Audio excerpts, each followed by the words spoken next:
mga pre, isang mapagpalang linggo sa inyong lahat at welcome back sa channel ko. So for today's video mga pre ay nandito tayo ngayon sa Barangay Pili, Ahoy, Iloilo. So aking pinuntahan dito ang isa sa mga unti-unting umuusbong at bumabangong pangalan sa larangan ng pag-isda, lalong-lalo na sa koi breeding tsaka sa koi keeping. So mga pre, sa video na to ay pinuntahan natin si Pare Joel Balayto dito sa Pili, Ahoy, Iloilo. Kasi ngayong araw na to ay mag-harvest siya ng kanyang mga grow out na koi. So nandito yun sa likod, so tingnan nyo, ayan. So si Pare Joel ay nandun sa kubo sa likod ko. So ngayon mga pre ay sasaksihan natin yung pag-harvest ng kanyang mga koi. So mga pre, bago natin simulan yung video na to, so gusto ko munang magpasalamat. So buong puso ako nagpapasalamat sa lahat ng mga subscriber ko na patuloy na sumusuporta sa channel ko. At sa lahat ng mga subscriber ko na patuloy na nanonood ng mga video ko. So mga pre, na-reach na natin yung requirements ni YouTube na 1,000 subscriber. So more than 1K na tayo. So lumalaki na yung komunidad natin. So bilang pangako ko sa inyo, patuloy nating pagagandahin at paigtingin yung pagbablog natin, lalong-lalo na sa pagtulong sa ating mga newbie sa larangan ng pag-iisda. So makatulong man lang tayo kahit sa konting mga kaalaman at mga tips na naibibigay ng video ko. So mga pre, hindi na natin patatagalin yung video na to. In 5, 4, 3, 2, 1, let's go!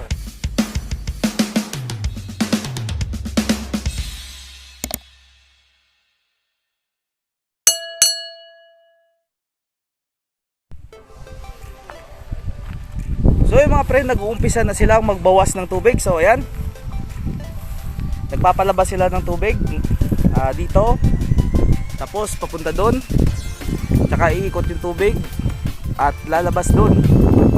So doon lumalabas yung tubig. So yung mga pre, pag level na yung tubig sa kanal ay lalagyan na nila ng water pump para mas mabilis na mag-decrease yung tubig sa kanyang mud pad. So ito, wait a minute. Who are you? ito yung may-ari ng fish pond na to. So sa hindi pa nakakilala kay Boss Joel Balayto, so ito, hi sir. So ito yung sinasabi nating unti-unting sumisibol at bumabango ang pangalan sa larangan ng pag-iisda, lalong-lalo na sa koi keeping. So tingnan nyo mga pre, sobrang busy na tao pero sobrang sipag talaga. So ito yung karakteristik ng mga taong yayamanin.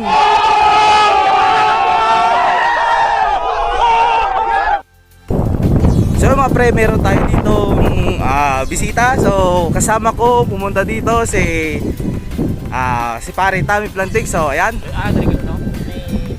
at si Boss Rain Disina.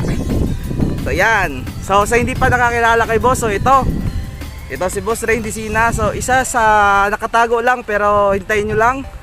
Pag sumibol at bumango yung pangalan, magugulat kayong lahat. Oh my God! Wow! So yung mga pre, kung nakikita nyo yung mga koi na to, so ayan, tingnan nyo, pupokus natin. So di ko alam kung makikita kasi nagre-reflect sa araw. So ayan mga pre, oh. So yung mga koi na to ay nasa 1 to 1.5 inch na yung haba. So hinarvest to ni Pare Joel kasi meron siyang order ng 1 to 1.5 inch na mga koi. So yung kumukuha sa kanya ay bultuhan. So kaya i-harvest nila to sa ganito pa lang na size. So siguro yung mga fry na to ay i-grow out din ng may mga malalaking mud pond. So ayan mga pre, tingnan nyo. Sobrang daming mga fry dito mga pre. So halo-halo na, may nasa 1 inch na, nasa 1.5 to 2 inch na yung iba. So kanina doon pumunta ako, may nakita na ako malalaki. So meron ng mga 3 inch. So yun. So di ko alam mga pre, pasensya na kasi medyo mataas pa, tsaka mainit pa yung sikat ng araw, kaya baka hindi makita sa camera. Ito, tingnan nyo.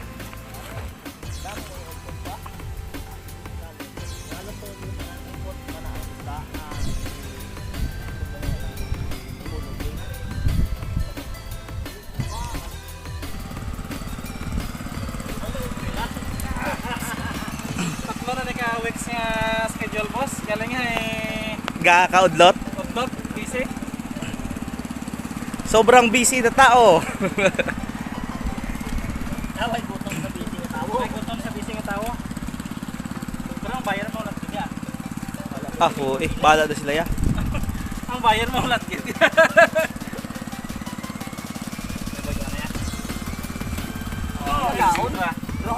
Kapoy na gani una do wala ron no. Ginakaon na nila.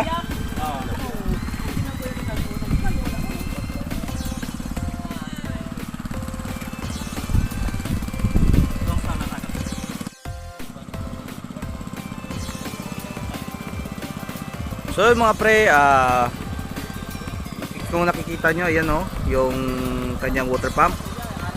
So pinaandar niya na kasi nakalibel na yung tubig doon sa kanal.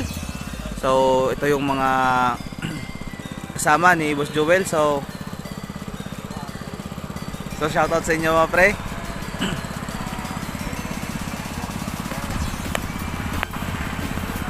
Ano kadugay ng magngubas ng tubig? Mag-amo na So mga pre, maghihintay pa tayo ng humigit kumulang mga 2 oras bago ma-fully drain yung mud pan na to. So shout out sa mga kasama ni Pare Joel. So pre, pangalan? Jet, Astorga. Sander. So shout out sa inyo. So ayan mga pre. So maya mga pre, i-update ko kayo pag medyo mababa na yung level ng tubig. So para klaro na makita natin yung mga koi fry. So yung mga pre, kung nakikita nyo, nangunguha sila ng mga lumot. So ayan.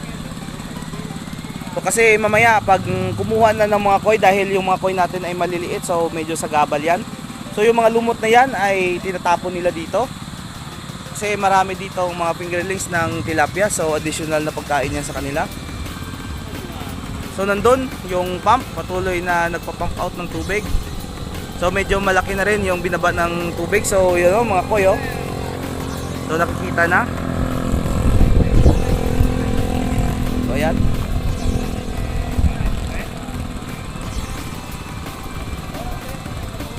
So dito unti-unti nang nagsisilabasan yung mga koi, yung mga 1 inch na koi, ayan.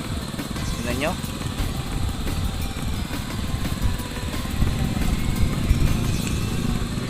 So mga pre, pasensya na sa ingay kasi nasa gilid tayo ngayon ng kalsada. Yung mud pond ni Boss Joel Balay ito, ay tingnan nyo.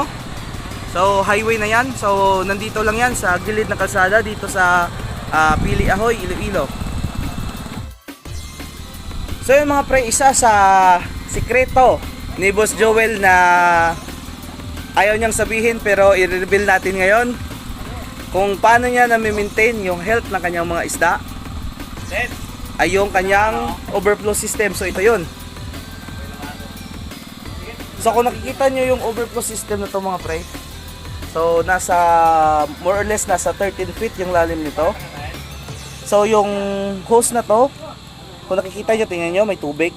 So yung hose na to ay yung nagpa-pump out ng tubig papunta doon. So energy free to mga pre. So nag-overflow to 24/7.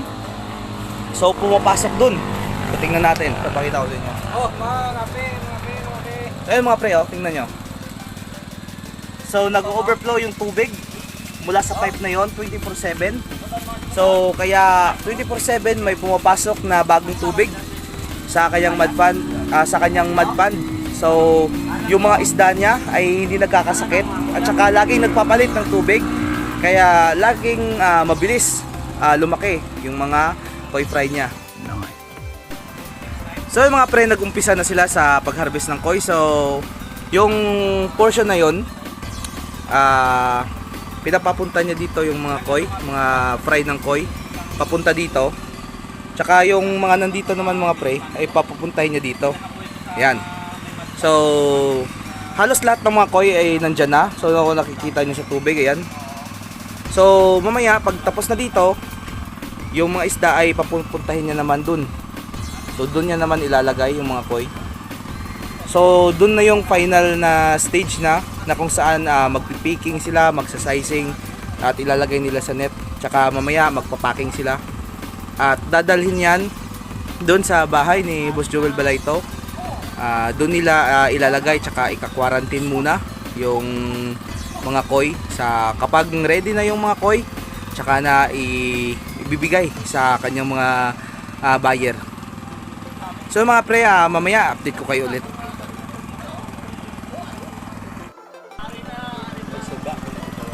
So mga pre, ayan nakikita nyo, namumulot na sila ng kanyang mga kayamanan. Yeah, boy. Oh, baby. So, ito yung mga coin na, tingnan nyo. Ayan, nilalagay nila doon. So, hindi tayo makakapunta doon kasi sobrang putik.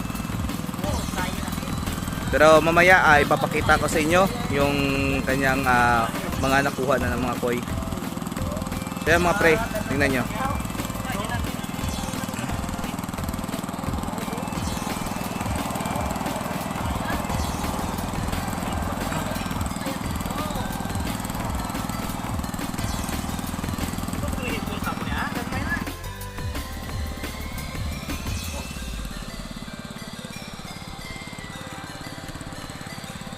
So ayun mga pre, kung nakikita no, yun, si Boss Joel Balayto at si Boss Rain Dicina. So ayan sila.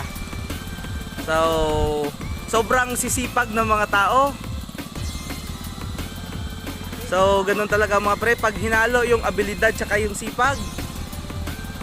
Boss, ano yung equal success?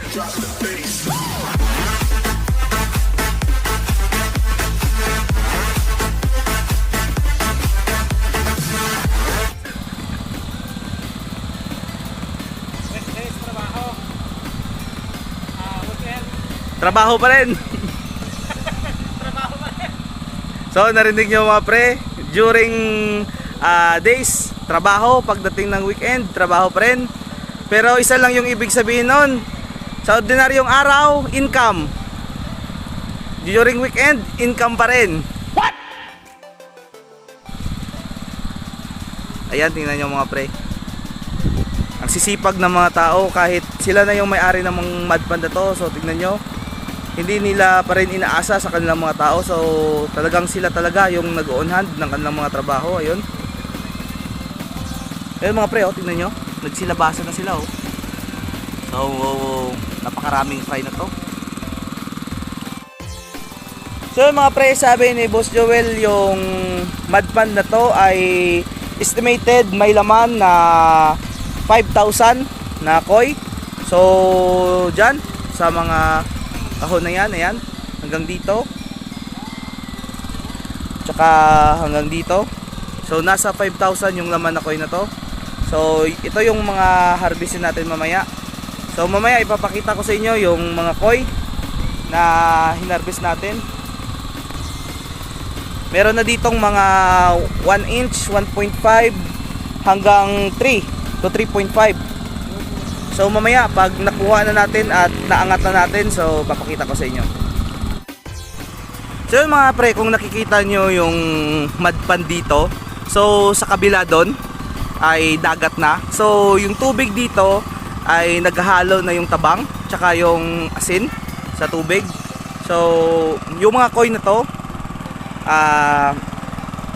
ay nabubuhay sa tubig na may halong asin. So medyo maasin yung tubig dito mga pre. So hindi ko alam kung paano nagsusurvive yung mga koi dito, pero kung nakikita nyo, ayan, buhay sila lahat. So sabi ni Boss Joel Balayto ay yung mga koi daw dito ay halos wala silang mga sakit. Kasi yung bakterya na nasa tap water ay hindi kayang mabuhay sa salt water. Kaya yung tanging problema niya dito ay yung anchor worms. Pero sabi niya kapag dumating yung araw na nagka-problema sa anchor worms ay madali lang niya matitreat yung mga isda niya. Yung gagawin niya ay ititreat lamang yung kanyang mudpond. So i-reset niya lahat. Then okay na. So ready na naman para sa kanyang grow out.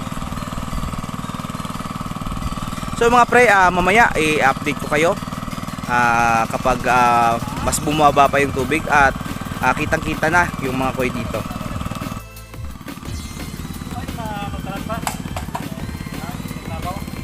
So yun mga pre, halos patapos na yung pag-harvest dito sa section na to. So yung kaibigan natin na yan, basang-basa na ng pawis. So ayan mga pre, tingnan nyo. Yan. So napakadami ng mga koi dito, yan o.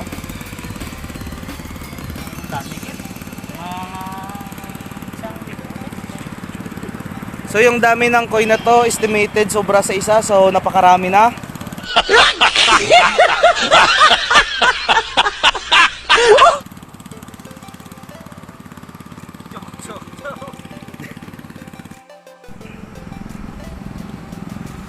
So yung mga pre, ito na yung mga ibang koi na nakuha dun sa portion na yon, at saka yung iba dito. So napakarami pa dun mga pre. So ito yung partially na nakuha nila. So ayan, tingnan nyo. Yan. So yung size niyan ay halo-halo. Nasa 1 inch, 1.5 inch. So ayan, tingnan nyo. So ang gaganda ng mga pattern pre ng kanyang mga breed. So meron ditong Tancho Kuhako, Kuhako, Sangke, Showa. So ayan, tingnan nyo.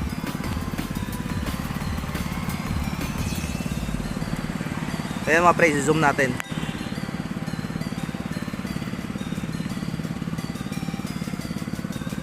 So ayan sila mga pre, oh. Yan.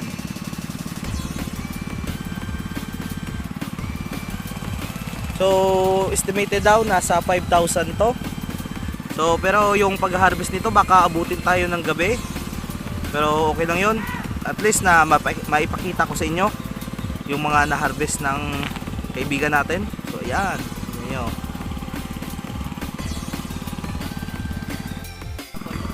So mga pre, tingnan nyo yung pattern ng na-breed nilang koi. Tingnan nyo, ang gaganda. So napakaraming Showa, Sangke. So ayan yung mga pattern niya, solid na solid. So shout out sa buyer nito. So pre, ang swerte mo. Gaganda ng mga pattern na makuha mo. Ayan oh, tingnan nyo mga pre.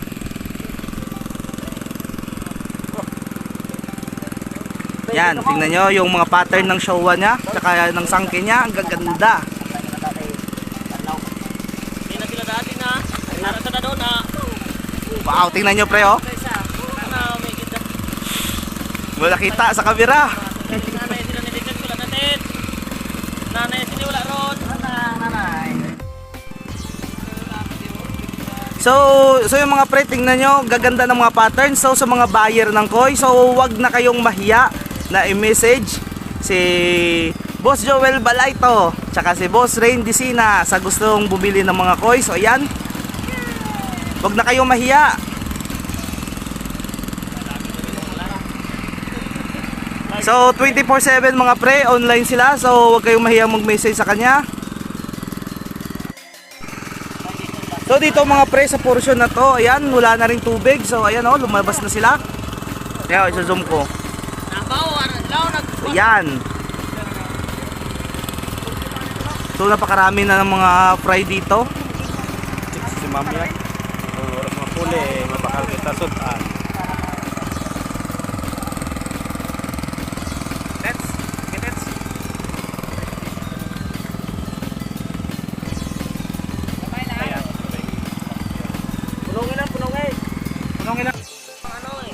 So yung mga pre, natapos na yung section na yon, tsaka dito. So ngayon nandito na sila.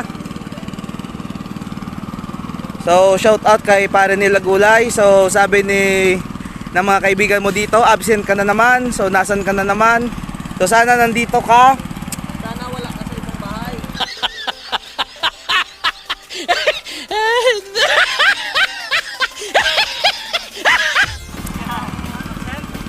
Si pare Nil. Oh, absent. Lagi wala ka, ano ah. Baka magtampo na kami sa'yo, pare.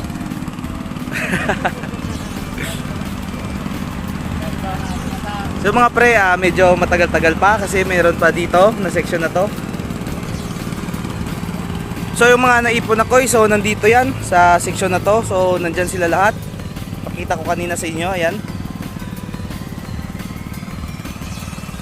So mga pre, pasensya na sa ingay kasi yung water pump ay umaandar. So medyo maingay. So yan, tingnan nyo.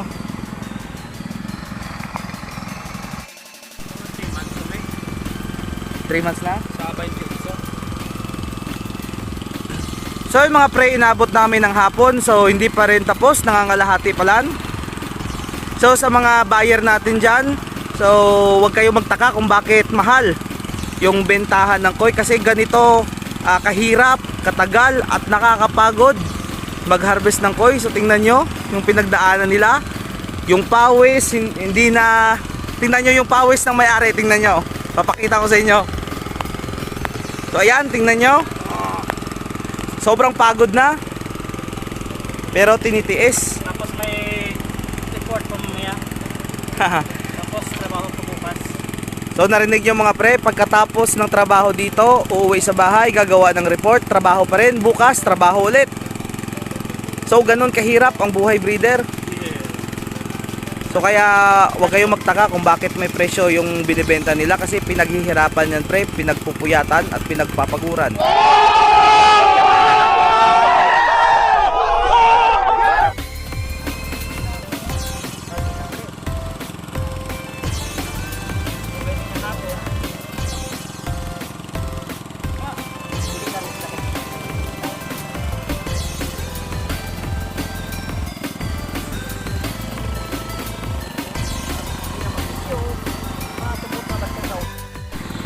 So yun mga pre, halos patapos na yung pag-harvest ng mga koi. So ito na lang, yung area na lang na to.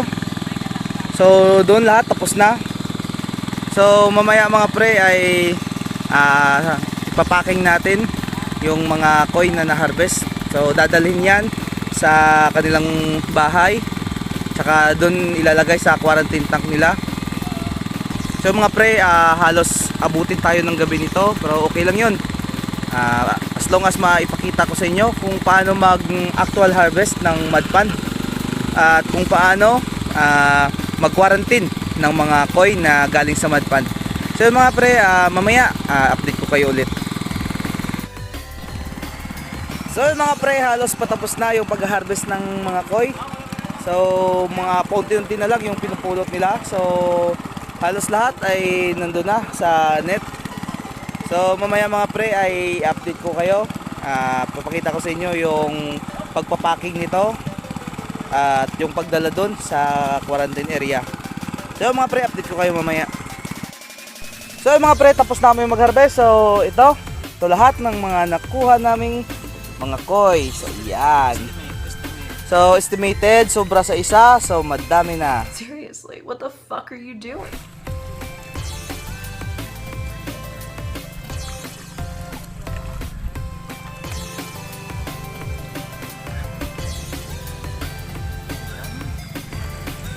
So nagbablurred naman mga pre yung mahiwagang camera natin.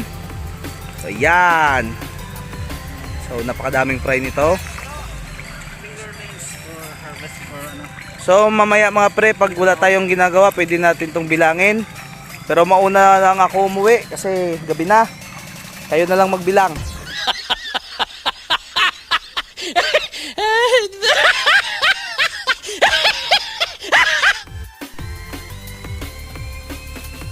So mga pre, tingnan nyo yung mga koi na to. So yan, napakadaming koi.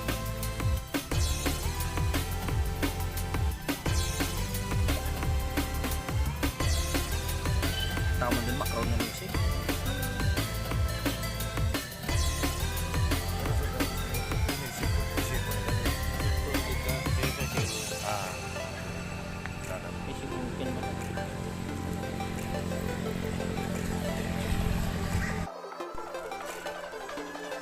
So yung mga pre, nandito kami ngayon na nagpapak kami ng mga koi. So ayan, tingnan nyo. So ipapasok namin sa plastic. Kung ayaw pumasok, bahala na siya. So ayan mga pre, pasensya na, nagbablurred naman yung mahiwagang camera natin.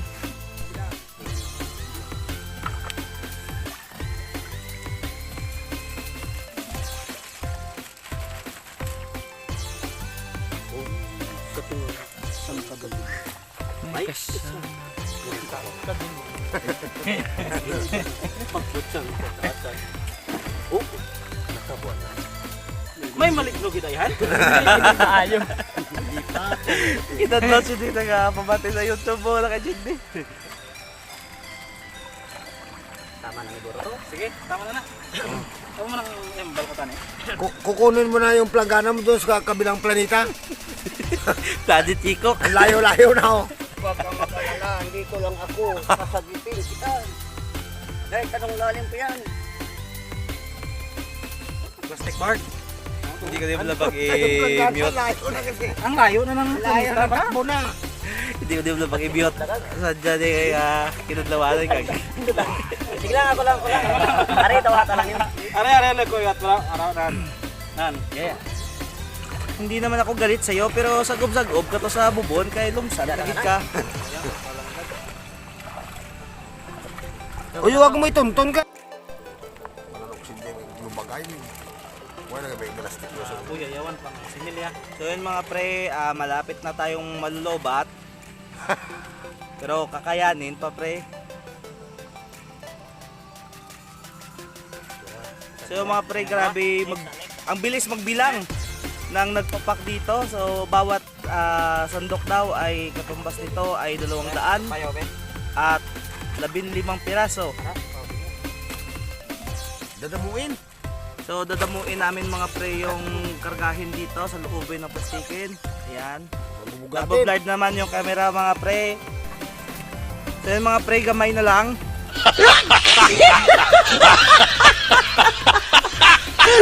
Ang aming ipasok sa plastic. So binilang ko to kanina, 2,346 na piraso.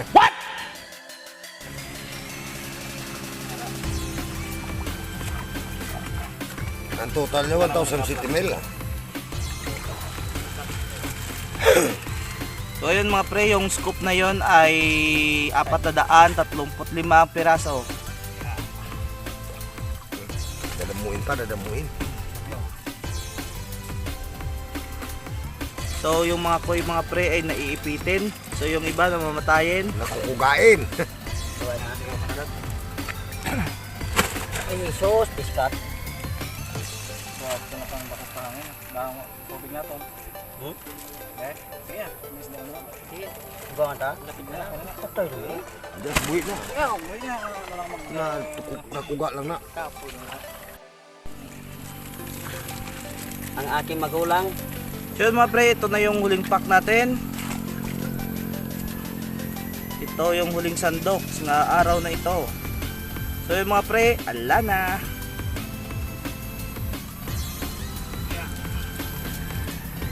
Bye-bye. Thanks, man.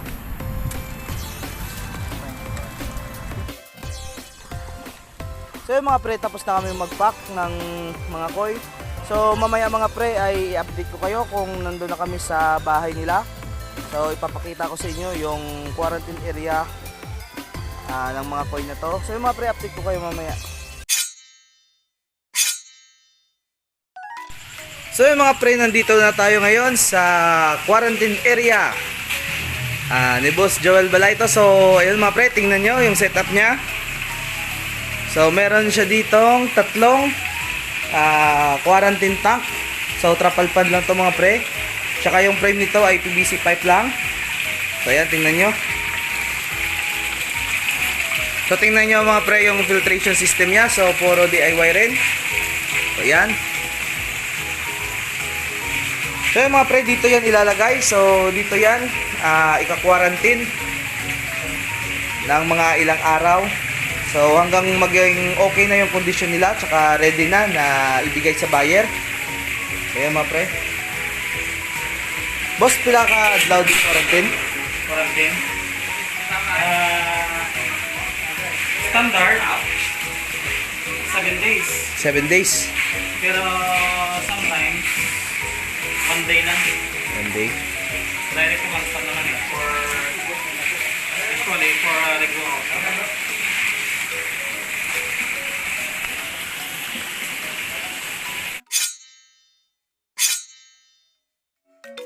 So yung mga pre, ito yung proseso ng pag-transfer ng mga fry dito sa quarantine tank. So ayan.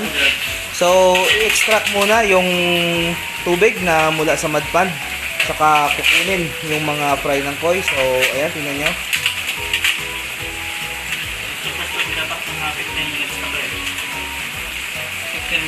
acclimation. Pero nagmamadali tayo. Gabi na. Dali siya na. So yun mga pre, yan. So after 15 minutes na acclimation natin, so pinakawalan na yung mga fry.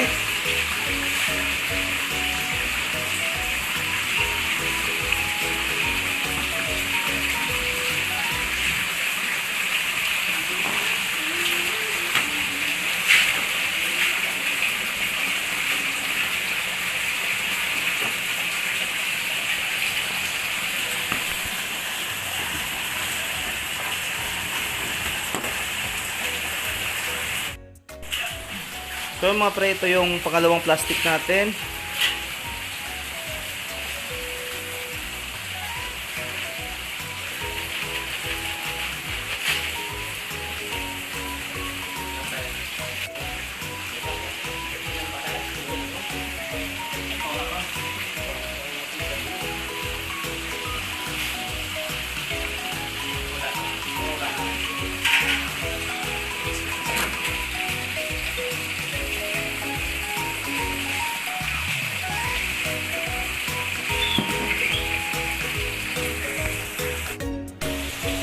So yung mga pre, time check, mag-aalas 7 na ng gabi.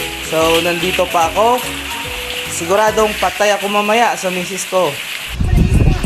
Y'all gon' make me lose my mind. Up in here, up.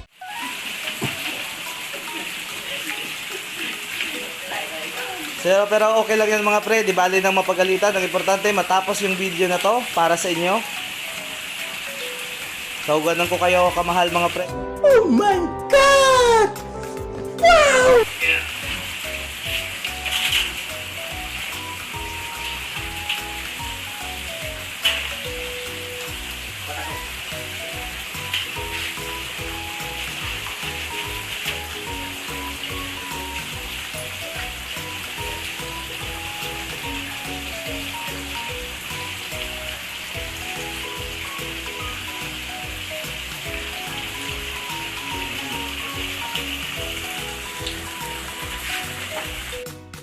So yung mga pre, ito na yung kabuuan ng na-harvest namin. So maraming salamat sa kay Boss Joel Balayto sa pag-imbita sa atin na masaksihan yung harvest ng kanyang mga koi. So pre, maraming salamat. Next time. So yung mga pre, sana nag-enjoy kayo sa video ko at marami kayong natutunan ng mga diskarte kung paano mag-harvest ng mga koi. So yung mga pre, hanggang dito na lang muna yung video natin. So sa mga subscriber natin na palaging nanonood, so maraming salamat. At kung ikaw na nanonood ngayon na hindi pa nakapag-subscribe, so pakiclick naman po yung subscribe button, tsaka i-hit na rin yung notification bell para updated ka sa mga video katulad nito. So yung mga pre, hanggang dito na lang yung video natin. So God bless us all and bye-bye!